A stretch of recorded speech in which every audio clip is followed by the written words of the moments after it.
السلام عليكم ورحمة الله وبركاته. إن الحمد لله رب العالمين نحمده ونستعينه ونستغفره ونعوذ بالله من شرور أنفسنا ومن سيئات أعمالنا. إنه من يهدي الله فلا مضل له ومن يضلل فلا هادي له. وأشهد أن لا إله إلا الله ولي الصالحين، وأشهد أن سيدنا محمدا خاتم الأنبياء وإمام المرسلين. اللهم صل وسلم على هذا النبي الأمين وعلى آله وأصحابه أجمعين. Wakunzi wa Islam ndetse n'abandi mutara wa Islam, abakunzi ba channel yacu, nyuma yo gushimira Allah subhanahu wa ta'ala no kwifuriza amahoro n'imigisha intumwa yacu Muhammad sallallahu alaihi wasallam, namwe turabifuriza kugira ibihe byiza ndetse tunabashimira cyane mu byukuri ubufatanye mukomeza kutwereka mu gukurikira channel yacu. Tunasabana babandi batarakora subscribe kuri channel yacu ko bakwihutira gukanda ahantu hari hanti subscribe kugira ngo ibiganiro byacu bigiye bibageraho 5 kuri 5. Icyo bavanywe ubwo nko twabibasereje yuko uyu munsi turi bukore clip ivuga kubijyanye na Quran, cyangwa se amagambo yahimbwe n'abantu bashaka gusanisha n'amagambo ya Allah subhanahu wa ta'ala, cyangwa se Quran ya Freemason. Mu byukuri bavanywe, impamvu nifuje ko iyi Quran twayigaho cyangwa tukayimenya tukayisobanukirwa nuko bavana Islam turi mu isi, kandi uko bukeye nuko bwije ubuzima bwacu bugenda buhinduka, ibihe bigenda bihinduka, ibintu bigenda bisimburana, technology zikaza mu buryo butandukanye. Ariko mu byukuri icyo tugomba kumenya nuko imperuka uko ugenda yegereza niko hagenda haza ibintu bibi kurusha uko ibintu byari bimeze. Bikere bavandimwe, iyi Quran tujye kwibukiranyaho impamvu cyangwa se intego yanjye nta yindi no kugira ngo buri mubyeyi wese uyireba iyi clip agerageze mu byukuri akurikirane, haba kuri we bwite cyangwa se no ku rubyaro rwe, abana be ndetse n'abuzukuru be, kuko azaba ameze kumenya iyi Quran icyo ari cyo. Azaba ameze kumenya, wenda ashobora kwibwira uti uyu munsi Quran ngewe ndayizi, iyo Quran yindi ramusije nta nubwo nayikurikira, we Quran ndayizi. Ariko bavandimwe, twibuke amateka y'intumwa y'Imana Nuh. Abantu ba Nuh mu byukuri ibintu byababayeho murabizi ko ariho ahantu hatangiye cyangwa se hatangiriye icyaha cya shirki. Aba bantu mu byukuri uko tubizi mu mateka ya Nuh, abantu ba Nuh bari abantu beza, bari abantu bakora ibikorwa byiza, ndetse muri bo hari abantu 5 babigisha gukora ibikorwa byiza. Ariko mu byukuri aba bantu baje gupfa, Iblis araza arababwira ati mukore amasanamu. Buri umwe muri abo bantu bapfuye babigishaga idini ya Allah subhanahu wa ta'ala, muzuko yarameze, ishusho ye murayizi, isura zabo murazizi. Ngaho ni mugerageze mukore amasanamu yabo, ni murangiza mujye mubareba, igihe muzajya mubareba muzajya mwibuka ibyiza babigishaga, hanyuma mubigane. Ntago Iblis yababwiye ngo bajye babisenga, la, yarababwiye ngo mujye mubareba amashusho yabo gusa, mugire gute mwibuka ibyiza bagize gute bajyaga babyibutsa. Icyo bavandimwe, abantu bumvishije koko byukuri iki kitekerezo ari cyiza, baconga amasanamu, ariko ntago bari bazi neza bavandimwe imigambi ya Iblis. Baconga amasanamu, barangije bakajya bashyiraho ngaho, uroko umuntu asohotse mu nzu akareba isanamu ya ikigirwa y'umwe mu bantu bapfuye, bakoze igisanamu kimwe muri abo bantu bapfuye, akibuka akavuga ati uyu nguyu twigishaga kugira gute gufasha abakene, nawe akagira gute agafasha abakene. Undi akareba kiri akavuga ati uriya twigishaga kugira neza, nawe akagira gute akamwigana. Ariko bavandimwe, icyo Iblis yaragamije si icyo ngicyo. Iblis icyo yaragamije bavandimwe, target ye yari ku bana babo ndetse n'abuzukuru babo n'urubyaro ruzaza nyuma y'abari abantu, uko igihe bazagira gute bazaba batakiri kumwe nabo. Bikere bavandimwe Islam, icyabaye nuko Iblis abo bantu bamaze kuvaho, icyakurikiye nuko Iblis yahise akurikiye urubyaro rw'aba bantu, abana babo, arababwira ati mwabana mwe, ese muri mu biki? Ntago muzi imana z'abakurambere banyu? Imana zabo nta zindi ni bariya, ni ibiya bigirwamana mubona hariya. Kiriya cyasabwaga iki ngiki, icyo bagisabaga iki ngiki. Abana kuvuga bagira gute batangiye gukurikira bavandimwe, batangiye gukora shirki, bakajya basenga ibyo bigirwamana, kandi bavandimwe abakurambere babo batajyaga babisenga. Bityo bavandimwe, iyi Qur'an impamvu tuyigishanya no kugira ngo wowe mubyeyi ubashe kuba wakwegera abana bawe, wibereke ubabwire uti mwana banjye dore uyu munsi ndiho ejo sinzaba mpari. Ibimenye ko iyi Qur'an imeze gutya, hari igihe umwana wazagubitana ahantu cyangwa se akajya kwiga n'ahandi, ariko bavandimwe akazagubitana iyi Qur'an, ariko namara kwimenya mu by'ukuri bizamworohera kuba yamenya uko agomba kwitwara cyangwa se uko agomba kujya gute kwitwararika. Ikiro bavandimwe Islam, iyi Qur'an ni Qur'an yanditswe na Freemason, ndetse turaza kuyibukiranyaho kugira ngo buri mubyeyi wese hari n'ababyeyi batashaka kwiga cyangwa se bumva ibyo kwiga bitabareba, ariko mubyeyi we nimba ubona uri busy utashaka kwiga, sibyo ko nta ikintu cyatuma utiga idini ryawe kugira ngo bisobanukirwe, ariko basigerageza umwana wawe umushishikarize, umwigisha idini, umwigisha Qur'ani, kubera ko utamwigisha Qur'ani azajya kwifadhiya Qur'ani ya Freemason, kandi mu by'ukuri ntagarukiro uzagira nyuma y'ibyo ngibyo. Ikireba bavana Islam, mbere yuko tuganira kuri Qur'ani, icyo nabibutsa gusa nuko iyi bavandimwe ni fitna ikomeye cyane muri umuryango w'Abayisilamu. Ntabwo twaceceka kubera ko mu by'ukuri bavandimwe ni ibintu biteye agahinda. Ngiye ntangazwa n'Abayisilamu, nko mu Islam gusa ukumva arakubwira ati iyi Qur'ani bana nubwo bayandika twega ntabwo twayikurikira. Qur'ani irarinzwe. Nibyo koko bavandimwe, Qur'ani Allah subhanahu wa ta'ala yasezeranje yuko inna nazalna dhikra wa inna lahu lahafizun. Allah ati twebwe twamanuye urwibutso rwa Qur'an, kandi natwe tuzarurinda kuzageza ku munsi w'imperuka. Nibyo bavandimwe ntabwo byanze, ariko bavandimwe Qur'an nta muntu ushobora kuyikoraho, nta n'uwayihungabanya, ahubwo ikibazo kiri ahantu bavandimwe, ahantu kiri ku bayoboke ba dini ya Islam. Abantu batazitabira kwiga Qur'ani Allah subhanahu wa ta'ala bazayifadhi Qur'ani ya devil worshippers, abantu basenga iblis cyangwa se ba Freemason. Ikireba bavandimwe Islam, ibi ni ibintu tugomba kwiga tukigishanya, ndetse tukabwira abagenzi bacu, Abayisilamu bagenzi bacu, tukabibereka kugira ngo bavandimwe babashe kuba babigendera kure, babimenye, babashe kuba babyirinda. Bikira bavandimwe, iyi Qur'an mbere ko tuyiganiraho twibaza iyi fitna cyangwa se iki kigeragezo gikomeye cyane Abayisilamu baje kuzahura nacyo mu bihe biri imbere, ese mu by'ukuri gitangiye ubu ngubu? La, icyo tugomba kumenya ko bavandimwe Islam, iyi Qur'an mu gihe cy'Umwimana Muhammad sallallahu alaihi wasallam havutse fitna ikomeye cyane mu Bayisilamu, ndetse iyi fitna yagezeho ishaka gusenya Uislamu. Icyo gihe mwibuke intumwa y'Imana Muhammad sallallahu alaihi wasallam aracyariho bavandimwe Islam. Ngaho nimutekereze bavandimwe, intumwa y'Imana Muhammad sallallahu alaihi wasallam aracyariho, ariko iyi fitna yariye gusenya Uislamu. Ngaho nimwibaze rero, uyu munsi twebwe intumwa y'Imana Muhammad sallallahu alaihi wasallam nayihari. Ese byagenze gute? Ushobora kwibaza iyi fitna ni gute ishatse gusenya Uislamu, intumwa y'Imana Muhammad sallallahu alaihi wasallam ikiriho. Bavandimwe wa Islam, intumwa y'Imana Muhammad sallallahu alaihi wasallam kubera ko yari umuhanuzi, yagezeho ahanura Abayisilamu, arababwira ati mu by'ukuri muri mwebwe, yari kubwira abasangirangendo be, muri mwebwe hari umwe uzagwa muri fitna ikomeye cyane akazisanga mu jahannam. Muri aba basahaba hari umwe harimo n'umusahaba witwa Abu Huraira radiyallahu anhu. Ariko bavandimwe, imwe mana umukobwa y'amagambo arabwira ati mu by'ukuri muri mwebwe hari umwe mu bantu uzagambanira Uislamu kandi akazisanga mu jahannama. Abu Huraira radiyallahu anhu aratubwira ati tumaze kuva aho ngaho, niyumvishije yuko nahise niyumva nkaho nikoreye umusozi, kubera amagambo y'intumwa y'Imana Muhammad sallallahu alaihi wasallam yagize gute yatubwiye. Nahise numva yuko wenda umuntu intumwa y'Imana yavuze wenda ashobora kuba ari njyewe.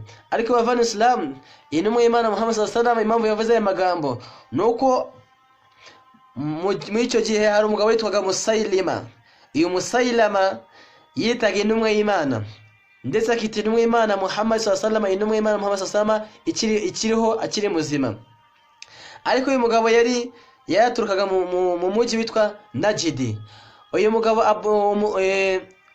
Musailama mu kwita intumwa y'Imana yagezeho yandikira intumwa y'Imana Muhammad sallallahu alaihi wasallam urwandiko, aramwandikira ati min Musailama Rasulullah ila Muhammad Rasulullah, amma ba'd fa innal arda qasamaha Allah qismayn, qismatun li wa qismatun li Quraysh, walakinna Qurayshan qaumun la yansifun. Yandikiye intumwa y'Imana Muhammad sallallahu alaihi wasallam uyu Musailama witaga intumwa y'Imana, yamwandikiye urwandiko cyangwa se baruwa, aravuga ati urwandiko ruturutse kuri Musailama Rasulullah intumwa y'Imana ila Muhammad Rasulullah, ruje iwawe yewe Muhammad intumwa mugenzi wanje. Ati nyuma y'ibyo ngibyo mu byukuri iyi si Allah subhanahu wa ta'ala yayigabanyijemo ibice bibiri. Ati igice cya mbere ni igice cyanje, igice cya kabiri ni igice cy'abakuraishi cyawe Muhammad ndetse n'abakuraishi bagenzi bawe. Arangije aravuga ati ariko abakuraishi mwebwe muri abantu mudashira mu gaciro kubera ko mashaka kunyaka n'ubutaka bwanjye, ubutaka bwanjye Imana yanyihereye mashaka kubunyambura. Arangije aravuga ati ibaruwa ni kugeraho yewe Muhammad, fa'lam annani qad shuriktu fi nubuwa, atumenye yuko Allah subhanahu wa ta'ala Imana nanjye imaze kuma ubutumwa nkawe, imaze kungira intumwa mugenzi wawe. Bavandimwe, intumwa y'Imana Muhammad sallallahu alaihi wasallam ibwira musahaba umwe witwa Rajjal, yambwa ati yewe Rajjal, fata icyemezo cyangwa se fata umwanzuro w'ubutwari, ugende kwa Musailama umubwire areke kwitira intumwa y'Imana, kubera yuko Allah subhanahu wa ta'ala yagize intumwa y'Imana Muhammad sallallahu alaihi wasallam, umubwire yuko Allah yamugize khatamul anbiya wal mursalin. Intumwa y'Imana Muhammad sallallahu alaihi wasallam niwe intumwa wasozereje intumwa n'abahanuzi. Rajjal arahaguruka ajya Najd, ariko ataragerayo Musailama ahita amenya amakuru yuko intumwa y'Imana Muhammad sallallahu alaihi wasallam yohereje intumwa kuri we. Ahita amufatirana ataragira icyo amubwira, arambwira ati we Rajjal, urabizi neza yuko Muhammad sallallahu alaihi wasallam yakunumyeho, ariko ngiye mfite akazi shaka kuguha. Ako kazi no ugashobora mu byukuri ngiye ndaza kugira aj'aluka wazira li, ngiye ndaza kugira prime minister wanje, ndaza kugira ikigera cyane cya hafi. Aramubwira ati ngaho gerageza aba bantu banje ubakusanye, nurangiza ubabwire yuko innahu rasulullahi ma'a rasuli innahu rasulu ma'a rasulillahi Muhammad, ubabwire yuko uyu nguyu Musailama ari intumwa hamwe n'intumwa Muhammad sallallahu alaihi wasallam. Bavandimwe, uyu Rajjal watumwe n'intumwa y'Imana Muhammad sallallahu alaihi wasallam atangiye kujya tama cyangwa se atangiye kujya kwifuza. Arangije bavandimwe akusanya abantu, aravuga ati mu byukuri icyo naje kubabwira hano nuko innahu uyu Musailama mubona rasulu ma'a rasulillahi Muhammad sallallahu alaihi wasallam, uyu ni intumwa ndetse akaba intumwa mugenzi wa Muhammad sallallahu alaihi wasallam, nawe ni intumwa y'Imana. Kubera ko bavandimwe uyu mugabo yaraturutse ku ntumwa y'Imana Muhammad sallallahu alaihi wasallam, abantu byaboroheye kuba bakemera ko Musailama ari intumwa y'Imana. Ndetse bavandimwe, iyi ni fitna ikomeye cyane, uyu muntu yakoze fitna ihambaye kurusha ndetse uyu Musailama, kubera yuko bavandimwe uyu nguyu yabanje kwinjira mu Islamu, nyuma agira gute aza guhakana ndetse no kugira gute no kugambanira uIslamu. Uyu mugabo bavandimwe Rajjal, Musailama yamubajije ikibazo, aramubwira ati ndashaka umbwire ni igiki Muhammad sallallahu alaihi wasallam yifashisha kugira ngo abone abayoboke benshi. Rajjal aramubwira ati Muhammad impamvu abona abayoboke benshi ni ukubera ko afite Qur'ani. Qur'ani ni igitangaza gikomeye cyane, ariko nawe nimeshaka kugira abayoboke benshi nawe ugomba kugira Qur'ani. Arangije Musailama ahitabaza uyu Rajjal, aramubwira ati ngaho mbwira amwe mu magambo yo Qur'ani ya Muhammad na yahe. Musailama uyu Rajjal kubera yuko amaze kwifadhi Qur'ani amasura menshi mpaka Suratul Baqara yamaze kwifadhi mutwe, atajya kumusomera zimwe muri aya za Qur'ani intumwa y'Imana Muhammad sallallahu alaihi wasallam yagize gute yahishuriwe. Ariko bavandimwe Islam, mwibuke yuko iyi ngiyi ini fitna ihambaye cyane ndetse intumwa y'Imana Muhammad sallallahu alaihi wasallam yagize gute yarakiriho. Ariko bavandimwe Islam, uyu Musailama yagezeho nawe ashaka guhimba Qur'ani ye, ndetse yageraga akavuga ati nawe ngo afite malayika wiwe umumanurira Qur'ani ye, nkuko intumwa y'Imana Muhammad sallallahu alaihi wasallam yari afite Jibril, nawe akavuga ati nawe afite malayika wiwe witwa Ar-Rahman. ngabo bavana Islam reke twibaze uyu Musailama byamugendekeye gute? Ese iyi Qur'an yaje kwihimba? Naam, yaje kwihimba bavana Islam, ndetse bavandimwe abantu baje kumukurikira baramuyoboka habuze gato y'abavana Islam ngo Islam bwacu bugire gute busenyuke. Niyo mpamvu twavuze ngo ni ngombwa cyangwa se birakwiye ko twakibukanye kuri Qur'an kubera ko bavana Islam ifitna gitangiye umunsi yatangiye mu gihe cy'intumwa y'Imana Muhammad sallallahu alaihi wasallam. Ngaga twibaze bavandimwe, ese naya nizi aya uyu Musailama yatangiye guhimba kugira ngo nawe ayereka abantu yuko ari intumwa y'Imana. Musailama bavandimwe yageze watangiye guhimba Qur'ani kubera ko uyu Rajjal uko yamusomera Qur'ani akamusomera suratu Naziat, arambwa ati muri Qur'ani ya Muhammad hari sura yitwa suratu Naziat. Iyo sura isomwa gute? Arambwa ati iyo sura isomwa gutya: والنازعات غرقا والناشطات نشطا والسابحات سبحا. uko Musailama ayumva nawashaka kugira gute kwigana amagambo yande ya Allah subhanahu wa ta'ala.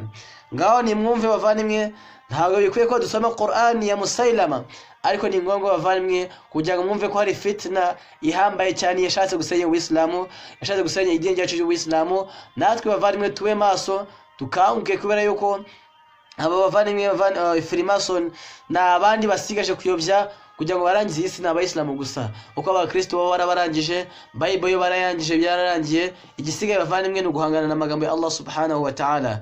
Itira bavandimwe Islam mu magambo Musailama yatangiye guhimba Qur'ani ye, zimwe muri aya yahimbye nizi zikurikira. Aya ya mbere iravuga ngo imwe mu masura ye iravuga ngo wal mubadhirati zar'a. Tafsira iravuga ngo nababandi banaga imbuto mu mirima yabo. Indi aya ikavuga ngo ngarimo kwigana suratu Naziat. Ari kwigana wa Naziat gharqa, kubera yuko amagambo uko yasomerwaga amagambo ya Qur'ani nawe yahitaga yigana neza ashaka kugira ngo ajyanishe mu njyana imwe. Akongera akavuga ati wal hasidatu hasda, ati n'abasarura umusaruro. Akongera akavuga ati watahinati tahna, ati n'abasekura ugusekura. Wal ajinati ajna, ndetse n'abakanda umukando. Wal khabizati khabza, ati ndetse n'abakora imigati. Watharidati tharda, ndetse n'abavanga imigati ndetse n'amafarini n'ibiki byose bagiye gukora imigati. Wallaqimati laqma, ndetse n'abarya ukurya. Bavani Islam, aya ni amagambo cyangwa se ni imwe mu mirongo ya Qur'ani ya Musailama. Kugeza ubwo umwe mu bantu wasomye Qur'ani ya Musailama yaravuze ati wallahi lastu adri akana hadha Qur'an yanzilu ala qalbi Musailama aw ala ma'idati. Ati mu byukuri ntago nzi nimba iyi Qur'ani ya Musailama yamanutse ku mutima we cyangwa se yamanutse mu ndaye, kubera ko biragaragara ko yameze nkaho ashonje mu byukuri. Ariko bavana Islam, ntago ari amagambo gusa Musailama yahimbye muri Qur'ani ye, sibyo ko harimo n'izindi aya cyangwa se andi magambo yagerageje kwigana, ashaka kwigana amagambo ya Allah subhanahu wa ta'ala nubwo bitamushobokera. Aho yahimbye indi sura naho muri Qur'ani yitwa suratul Fil. Suratul Fil yiwe yayisomaga agira ati الفيل ما الفيل وما أدراك ما الفيل له خرطوم طويل وذنب وبيل. أرافقتي الفيل ni inzovu. Ati inzovu malfilu, inzovu niki? Wama adraka malfilu, ati niki cyakumesha inzovu icyo ari cyo? Arangira avuga ati lahu khurtumun tawilu, ati mu byukuri inzovu igira umurizo mugufi. Wadhanabun wabil, ngigira umurizo mugufi, kagira umunwa cyangwa se kagira amazuru maremare. Ati akatubwira ati iyo niyo suratul Fil iri muri Qur'ani ye. Ariko bavandimwe yagezeho amena cyangwa se asuka umujinya we ku kiremwa cya Allah subhanahu wa ta'ala cyitwa igikeri. Aravuga ati ya Dafda'u binti Dafda'ina, yewe gikeri mwana w'ibikeri bibiri, naqi aw la tunqina, atirira cyangwa se nturire, nisfuki fil ma'i wa nisfuki fit tina, ngo igice cyawe kimwe kiba mu mazi, ikindi gice cyawe kiba hehe, kiba hanze. Lal ma'u taqdirina wala shariba tamna'ina, ati ntushobora kwanduza amazi, nta nubwo ushobora kuba watubuza kuba twanywa amazi, urusaku rwawe n'urw'ubusa kuko ntacyo bagira gute, ntacyo batubuza. Bavandimwe, izo ni zimwe mu aya za Qur'ani ya Musailima zari fitna ikomeye cyane mu Buislamu, zashatse gusenya Ubuislamu bwacu ndetse intumwa y'Imana Muhammad sallallahu alaihi wasallam ikiriho. Si n'ibyo gusa bavandimwe Islam, urundi rugero nanone wa Qur'ani ya Musailima aratubwira ati washa'i wal albaniha, ati ndahiye ku ihene ndetse n'amashunushunu yayo. Ari kurahiye ku ihene ukagira ngo niyo wayiremye.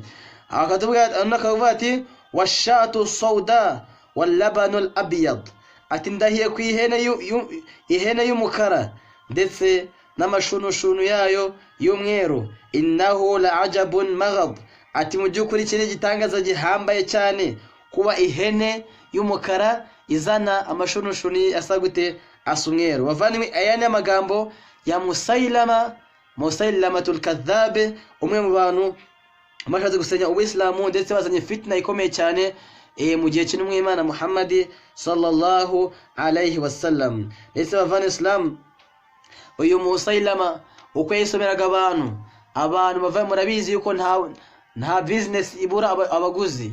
Uyu Musailama uko yisomeraga abantu bavandimwe, abantu bayakiraga nayo yombi, bakayikunda ndetse bakayikurikira, bakumva amagambo ari kubabwira bakuva ko ari amagambo mu by'ukuri ya Qur'an. Bavandimwe rero, icyo twavuga ahangaha, iyi Qur'an, iyi fitna ntabwo ari fitna igiye gutangira uyu munsi, ahubwo ni fitna yahereye kuva kera mu gihe cy'intumwa y'Imana Muhammad sallallahu alaihi wasallam. Ikira bavandimwe Islam, abazungu cyangwa se abahakanyi mu mwaka wa 1998 mu gihugu cya United States cyangwa se muri Amerika, ahari icyicaro cya Freemason, hateranye icyicaro cya Freemason ndetse batangiye gukora icyo bita discussion. Barimo kuburana cyangwa se barimo gukora discussion ndetse no kungurana ibitekerezo. Ese ni iki twakora kuba ariko bavandimwe bahereye ku bakristo. Kwanza abakristo bagiye mu bakristo binjije Bible yabo, barayangiza, batangiye gukosora bimwe mu magambo arerekana ko Imana ari imwe, barayangiza. Barangije baravuga bati tumaze gutsinda ku ruhande rw'iki, ku ruhande rw'abakristo.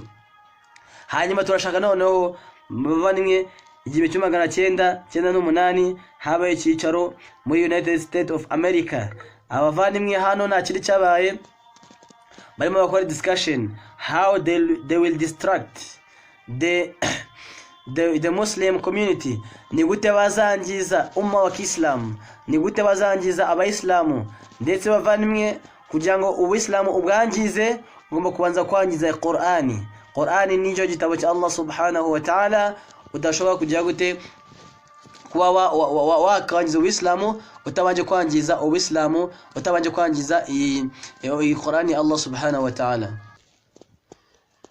Ikire bavandimwe Islam, iyi Qur'ani bavandimwe barayanditse ndetse bifashisha bamwe mu bayisilamu bizi idini y'Ubuislamu, kubera ko bavandimwe hari abantu baguranye idini ryabo cyangwa se idini Allah subhanahu wa ta'ala yabahaye ibintu by'igiciro gitoya.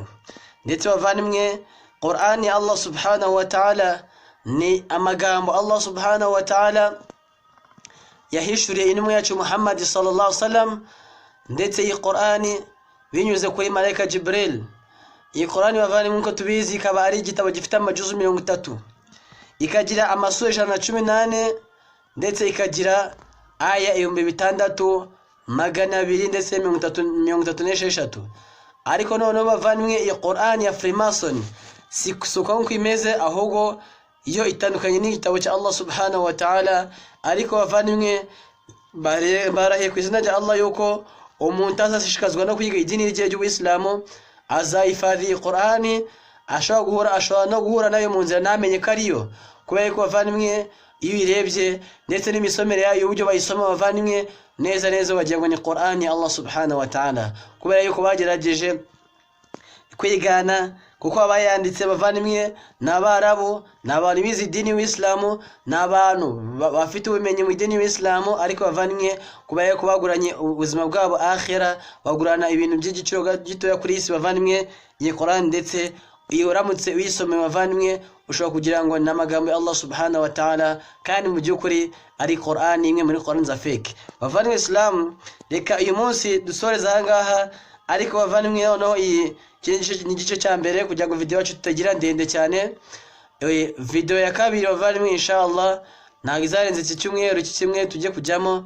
tuzayibagezaho nayo nkuko ibikwiriye niko tuzareba noneho zimwe mu magambo cyangwa se zimwe muri aya zi Qur'ani ya Freemason ese nizi amwe mu masura agize Qur'ani bavandimwe nawe ushobora kumva ukumirwa ukumva amagambo barimo gusoma kugira ngo ni Qur'ani Allah subhanahu wa ta'ala injyana ndetse n'imisomero bavandimwe numeze nkaho ari amagambo ya Allah subhanahu wa ta'ala ikire bavandimwe Islam iyi clip nibikugezeho nawe gerageza ukore share ku bavandimwe bawe abayisilamu bagenzi bawe kugira ngo bamenye yuko iyi Qur'ani bavandimwe ihari icyo nababwira nuko bavandimwe abayisilamu dufite abanze umwanzi w'abayisilamu nta wundi bavandimwe ni Iblis kandi uko tubizi bavandimwe iyi Freemason ni Iblis bavandimwe nishira hamwe ry'abantu basenga Iblis bihaye Iblis kugira ngo bavandimwe bakomeze kuyobya ikiremwa muntu bazakijyane mu Jahannama kumusimeruka abantu bose bazisanga bagiye mu Jahannama bavandimwe